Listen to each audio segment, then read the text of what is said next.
JBS presents a television exclusive, The Dershow with Alan Dershowitz.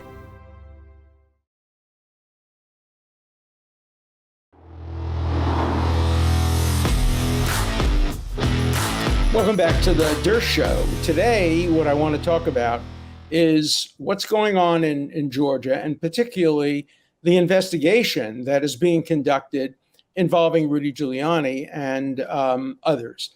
What I'm worried about, and I've worried about it for years, is the weaponization of our criminal justice system.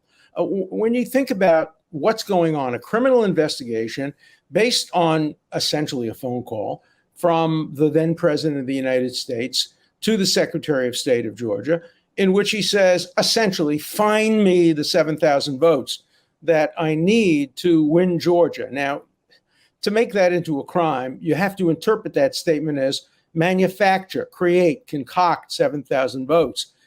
Obviously, that's not what he meant in context. What he meant in context was do a careful investigation, check every ballot, make sure that nobody who shouldn't have voted voted, make sure that nobody who should have voted's vote weren't counted. And I hope you'll come up with 7,000. The same thing happened during the Bush versus Gore campaign. Efforts were made, tremendous efforts were made by the Gore team to try to find 600 votes, 700 votes. And in the end, the Supreme Court stopped them from trying to do that by refusing to grant a stay. So, you know, it's a deep concern that this becomes a criminal charge. I mean, if I were defending this case, I would go back in history. Look at the Jefferson election of 1800, the manipulations that were going on, efforts that were made to try to get senators and congressmen and others to change their votes, quid pro quos that were offered. We know that happened. We know that happened during the Tilden Hayes election when John Adams beat Andrew Jackson. The name of that election in history is called the corrupt bargain. And what happened was Andrew Jackson, who lost the election, claimed it was stolen and campaigned for 4 years against Adam and persuaded the American public and the voters that he was right. And eventually, in a rematch, he beat him and became a president for 2 terms. I'm not suggesting that will happen in this case. I'm not even suggesting it should happen. I am just trying to put it into a historical context, or take even the last election before this one, the 2016 election. A member of this very January 6th committee, my former student, Jamie Raskin, tried hard to get the votes not counted, tried hard to prevent the election of Donald Trump. And he didn't do anything criminal. He did something political. And we have to make a sharp distinction between politics and between illegality. And so what I'm hoping that eventually, I can see that they're going to call people in front of the committee, and Rudy Giuliani is going to be a star witness. And the question is going to be whether he testifies or not, whether he claims privileges. He was, after all, the president's lawyer. He probably can invoke privilege as to some things, as to conversations with the president, and as to what's called work product. That is, work that he did in connection with the representation of the president. But there will almost certainly be some questions that he could be asked about his conversations with people who are not necessarily related to any kind of privilege, whether it be presidential or executive privilege. And of course, there's always the final recourse, that something Rudy Giuliani and no lawyer ever wants to do. And I don't believe Rudy Giuliani will do it, but it's available to him, the privilege against self-incrimination, the privilege that says that nobody has to answer any questions, not because they're guilty, but because it might give rise to evidence or an inference of guilt. And so, as the courts have said over and over again, you can't infer guilt from the invocation of the privilege against self-incrimination any more than you can infer guilt from any other legal claims. I know when I make claims in court, exclusionary rule claims, for example, I try to keep evidence out, evidence that might prove my client's guilt. People say, oh, you shouldn't be able to do that. That's admitting your guilt. But remember, and this is going to sound strange to many of you folks out there, the object of a criminal trial is not to determine the truth. Yeah, you heard me say it. Unlike a congressional hearing, the object of a criminal trial is not to determine the truth. It's not a scientific quest. What do I mean by that? If it was a scientific quest, we wouldn't have proof beyond a reasonable doubt. Who ever heard of proof beyond a reasonable doubt in science? In science, you go with the probabilities, 51% versus 49%. In science, you don't have exclusionary rules. You don't let the right of privacy. I'll give you the terrible example that people give all the time. Let's assume that this horrible, horrible Dr. Mengele, who did these twin experiments and, deserved the death penalty and unfortunately escaped it and drowned in Argentina or Brazil or somewhere. But let's assume that in doing these horrible twin experiments in which he killed young children and twins, let's assume he discovered the cure for cancer. Would we refuse to have it? No, we don't have exclusionary rules in science. We wouldn't give him the Nobel Prize. We wouldn't honor somebody like that, but we would use his research. That's not the way we do it in the law. In the law, if you got the evidence in violation of due process, then that evidence is not admissible and not going to be used. So a criminal trial is a quest for the most truth that we can get, consistent with our other legal rules, consistent with the right of privacy, consistent with our statement that better 10 guilty go free than one innocent be wrongly confined. Imagine that in science. Imagine in science if we use the rule like that. We don't, because the object of a criminal trial is not pure truth. Look, it's great when truth comes out, and it's terrible when guilty people are acquitted or innocent people are convicted, but we've made a judgment that it's better to acquit the guilty than to convict the innocent. And I can tell you from my own experience, when I have brought about the acquittal of people who I think might be guilty, and by the way, nobody ever tells me they're guilty, but if I have brought about the acquittal of somebody who I think is guilty, I can sleep okay at night. That's part of the system. But if I ever help bring about the conviction of an innocent person, I could never sleep. I don't think I've done that. I might have in one appeal case that is still now pending, where the court found error after error after error and said all the errors were harmless. We're still litigating that case. And I believe the client is innocent, the defendant is innocent. But it's the worst feeling to lose a case on behalf of an innocent client. So, the criminal justice system performs a lot of functions and has a lot of goals. I can tell you one goal it doesn't have, and that is advancing the political interests of one party over the other. And what I'm afraid of, not only in the January 6th committee, which isn't a criminal trial, but is designed to advance the prospects, not only of one party, but one ideology. And everybody on the committee is a Trump hater. Look, I didn't vote for Trump, so I'm not doing this to support Trump. For me, though, the idea of not having a fair hearing in front of an impartial arbiter, whether it be a jury, a judge, or a congressional committee. Now, we know Congress is filled with politicians, so we do it differently. In a jury, you're disqualified if you have a bias. Usually in Congress, everybody has a bias. So we try to balance the committee to make sure if the Democrats are in control of the House, the committee will have 12 Democrats and 9 Republicans. Okay, the Republicans lost. They don't have control of the House, so they only get 9. But those 9 get equal time. They get their 5 minutes. They get their opportunity to ask questions, but not the January 6th committee.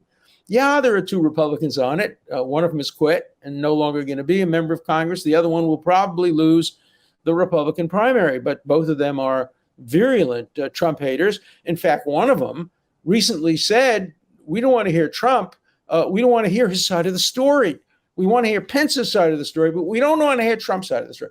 That's a member of Congress that is sitting on the committee saying we don't want to hear one side of the story, or another member of the committee, Jamie Raskin, again, my former student who I like personally, who was asked about what about the triple hearsay that woman who said that the president tried to grab the wheel, what why didn't you essentially call the eyewitness or the ear witness? Instead, you're using uncorroborated hearsay testimony. And Jamie said, Congressman Raskin said, it's corroborated. And they asked him, how's it corroborated? And he said, well, it's corroborated by her own testimony. No.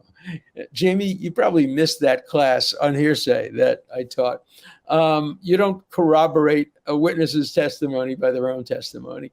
You corroborate it by physical evidence, by other testimony, by eyewitness testimony, by ear witness testimony. But you don't corroborate a witness's testimony by the witness's own statement. So I'm worried.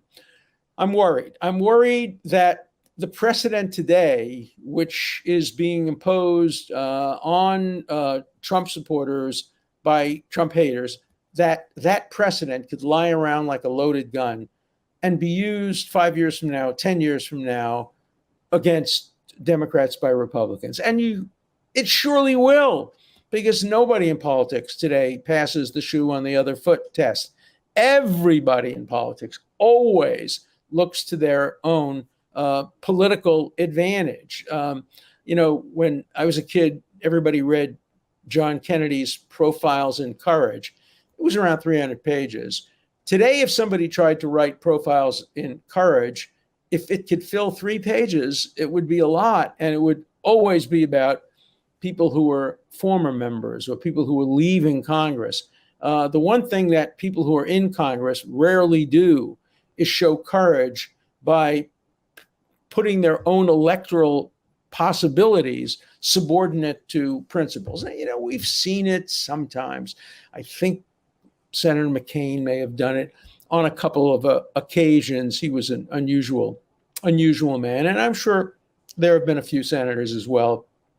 So maybe it's 5 pages, not 3 pages. But if you ask me about, current politicians, the idea that you can expect fairness, objectivity, neutrality, passing the shoe on the other foot test, I just don't think that's in the cards today. So let's get back to Rudy Giuliani. I've known Rudy Giuliani for 50 years, I guess. I first met him when he got out of law school. He was a prosecutor. I was a defense attorney.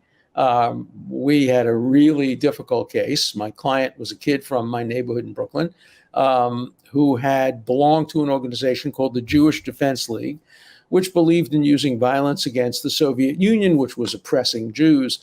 And so my client, who was a science student, an engineering student, made a smoke bomb, which was planted in the office of Sol Yurok, the man who brought Soviet talent to the United States. And the Jewish Defense League didn't like that. They had a slogan called bullets for balalaikas and bombs for ballerinas. And so they put the smoke bomb in the Sol Yurok office, the impresario's office. And tragically, a woman was killed by inhaling the smoke. Ironically, it was a Jewish woman. And the family of that woman has never spoken to me because I defended the man who made the bomb and won my case.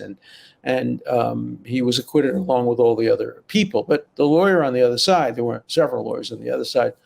One of them was a young kid right out of law school named Rudolph Giuliani. And he was just brilliant. I mean, he was unbelievably smart. And although he was like a kid, I mean, he was younger than I was. I was probably 31 or 32. He was probably 26. Everybody in the office looked to him as a leader, even though he was a young kid.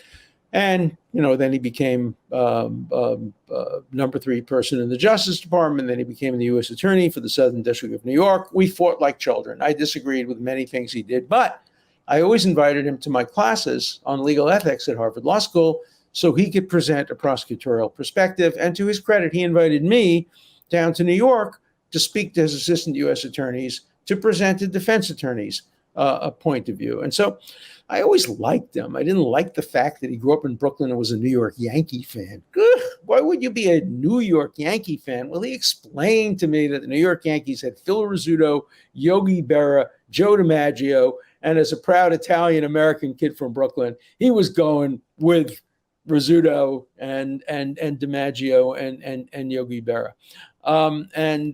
But he was a Yankee fan. I was a Dodger fan.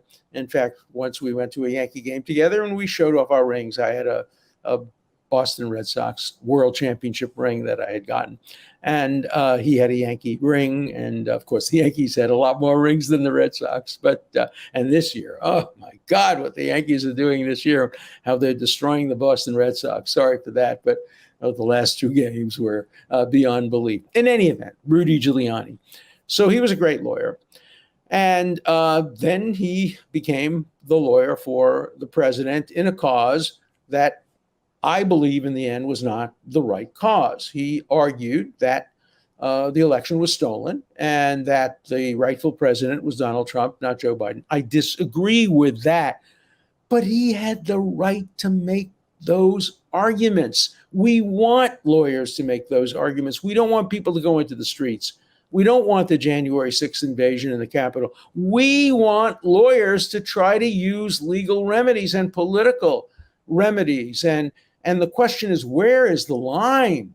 Where is the line between tough legal and political action and criminal action? Look, the reason that we lost Bush versus Gore was not because Gore got more votes or less votes rather than Bush. Gore in Florida, more people wanted to vote for Gore than Bush. But I have to tell you that the other side, the Bush side, had much better lawyers, a much, much better legal team. They were aggressive. They counted every vote. They challenged everything. They went to court. And in the end, they won. Unfairly, I think. I think the Supreme Court ruled 5-4 in a partisan way in their favor, but nobody investigated them. Nobody tried to indict them. Nobody tried to indict the Gore lawyers. By the way, by that time, I was not a Gore lawyer. I had been representing the voters in Palm Beach County, and then Gore said, we don't want to litigate that case. So by that time, there were other lawyers involved in the case, but they were out-lawyered. And that's why a president of the United States was actually elected by lawyers and judges, 5 Republican judges and some very good Republican lawyers. And so I just don't want to see the criminal justice system used and abused, whether you agree or disagree. And I disagree with some of the tactics that were used legally to try to change the outcome of the election. I disagree with some of the political views. By the way, I agree with some of them. The challenge in Pennsylvania was absolutely legitimate. Pennsylvania, the 12th Amendment specifically provides that the legislature can determine conditions for voting. And in Pennsylvania, the legislature didn't extend the time for voting. The executive branch extended the time for voting. And that was unconstitutional, and they were right to challenge it. The courts eventually didn't deal with that because they essentially said there weren't enough votes to affect the outcome of the election. But it's perfectly proper to challenge in Arizona, in Georgia, in Wisconsin, wherever they challenge. It's okay to challenge. It's okay to bring legal cases. Now, obviously, if you bring cases that are utterly frivolous, that are based on made-up facts or made-up law, that's a different issue. But I don't think that the Giuliani investigation will in any way lead to that. So my deep, deep concern is not for Giuliani. He's a strong guy. He'll be able to defend himself. He has good lawyers defending him. My real concern is for precedent. My real concern is for what this says about America and how it reflects the weaponization of our criminal justice system. Because just remember, today it's the Trump people who are being investigated. Tomorrow it'll be a Republican who's investigating the Democrats. You know, I wrote a book called The Case Against Impeaching Trump. Do you know what the original title of that book was? The Case Against Impeaching Hillary Clinton. Because everybody thought Hillary Clinton would get elected. Actually, in August of 2016, I predicted maybe Trump would win. But everybody thought Hillary Clinton was going to be elected. And the Republicans had threatened, on the day she comes into office, we're going to impeach her. And I started to write a book, The Case Against Impeaching Hillary Clinton. Well, something happened on the way to the forum. Trump won. So I switched the book I made it into the case against impeaching Trump. Same arguments. I would have made the same arguments. And I wish Hillary Clinton had won for a lot of reasons. I think she would have been a great president. But also, I'd be the most popular person in Chilmark, Massachusetts, on Martha's Vineyard at Harvard Law School for defending Hillary Clinton, making exactly the same arguments I made on behalf of Trump. I would be on CNN every night, people praising me. Oh, my God, what brilliant arguments Dershowitz made on behalf of Hillary Clinton. But you make the same exact argument on behalf of Donald Trump. The same thing's happening now, even with the Abraham Accords. They were a great contribution to peace in the Middle East. Will they lead to peace in the Middle East? I hope so. I can't be sure. But many Democrats won't give Trump credit for that. They are trying to undercut it and they're trying to undermine it. If the same thing had been done by Barack Obama or by a president, Hillary Clinton, people would be praising it to the sky. That's not the America I was brought up in. Again, I'm a fervent baseball fan. Used to be a Brooklyn Dodger fan. They moved away. I don't like it. I don't like the Los Angeles Dodgers for that reason. I became a Red Sox fan. But when Derek Jeter came up to the plate, I would give him a standing ovation. When Judge comes up to the plate, I give him a standing ovation. I recognize the talent on the other side. When Mariano Rivera pitched in relief, my God, all I could do is wish he had been a Red Sox, but I'm not going to attack him or demean him because he happens to be wearing a uniform of the team I don't support or agree with. But that's what's happening in politics today. In politics today, it's worse than sports. It's worse than sports. You think in sports, you can never say anything good about the other side, but real sports fans say good things about the other side. But in politics, they don't say good things on the other side. Okay, here's one that I get all the time. I get this all the time. How could an American Jew vote Democrat considering the left's anti-Israel policies and actions? Wise up, my Jewish friend. President Trump's historic progress from his Middle East peace initiatives were trashed on this fake president's first day. Support Middle East peace, not liberal back wars. In November, every American patriot must vote every Democrat out of every political office. So it's interesting because just today I wrote a column on that in which I talk about how I have been really basically thrown out of the Democratic Party. They don't seem to want my money anymore. They don't seem to want my support. I'm in turmoil about it. Not in turmoil, but I'm frustrated because I can't vote Republican. I can't bring myself to vote for a party that doesn't support a woman's right to choose, that doesn't support gay marriage and gay sex, that doesn't support contraception, that doesn't support climate control, that doesn't support reasonable gun control. I'm with the Democrats on that, but I'm with the Republicans today on free speech, on due process, on Israel, on a lot of foreign policy issues.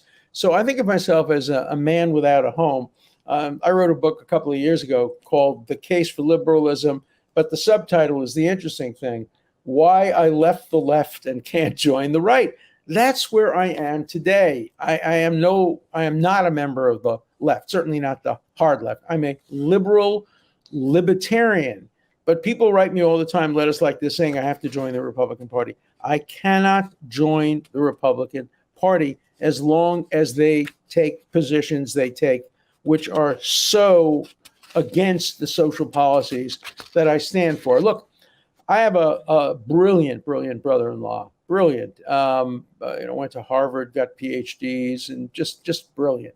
And he used to be a Vietnam War protester and very left. And he's gotten fed up with the left. And so we fight all the time because he has become a Republican. And I say, I can't be a Republican because I can't support a party that is against abortion, gay rights, et cetera. His answer is very interesting. He says he's also on the side of gay rights. He's also on the side of a woman's right to choose. He's also on the side of these other social issues. But he says they're not as important and they're not as central to the presidency of the United States as are the issues that really separate the Democrats from the Republicans, and the Republicans are on the right side of. So he doesn't disagree with my analysis. What he does is prioritizes very differently. And I have friends on the other side. I have friends who say I could never, under any circumstances, even though I disagree with the Democrats on Israel, and even though I love Israel, even though I disagree with the Democrats on the woke culture and free speech, I can never vote for people who don't support, because gay rights are more important, because abortion rights are more important. That's an interesting debate, an interesting discussion, an interesting dialogue, and it's one that I'm pretty happy to have. My letters tend to be very, very one-sided. They tend to almost all be right-wing, which is interesting because I think my viewers are more of a mix than my letters are. Okay, why of all the podcasts available online, yours is probably of the lowest technical level. Hey, I'm 83 years old. I don't know how to work a computer. You get me as you get me. I'm sitting in my office at home. I'm working off a computer that somebody bought me, but I don't know how to work. And so, just like I always say, you don't hire me for my looks. I have, a face made for radio. If you want to listen to me and watch me, it's for the content of my views, not the high tech, of what I am able to produce. Okay. Here's my last question for the day. This is so lovely that Dersh is sticking to his principles, but does anybody believe that there is somebody on these forums who Professor Dershowitz has ever managed to convince to change his mind? Ever. And he knows it. So what is he trying to accomplish? What is he trying to accomplish? Well, I'm trying to put principle back into debate. I can't decide whether you're going to comply with my views or listen to my views, and I'm not so interested. As a teacher, I never try to convert anybody. My job was not to teach them what to think, just to teach them how to think. And I see that as my role here today. If my way of thinking about things, shoe on the other foot, neutrality, morality, principle, helps you become a stronger conservative, so be it. I'm not proselytizing. If it moves you to my point of view, more as a centrist, liberal, libertarian, so be it. But that's not the purpose of this podcast. The purpose of this podcast is not propaganda. It's information, education. It's to have a little fun, to read some letters, to express a point of view. And so I'm going to continue to do it. And, if you don't want to listen, that's your options. So let's come back on Monday next week. I'm sure a lot will happen. Come to your own decisions. That's what America is about. Take care.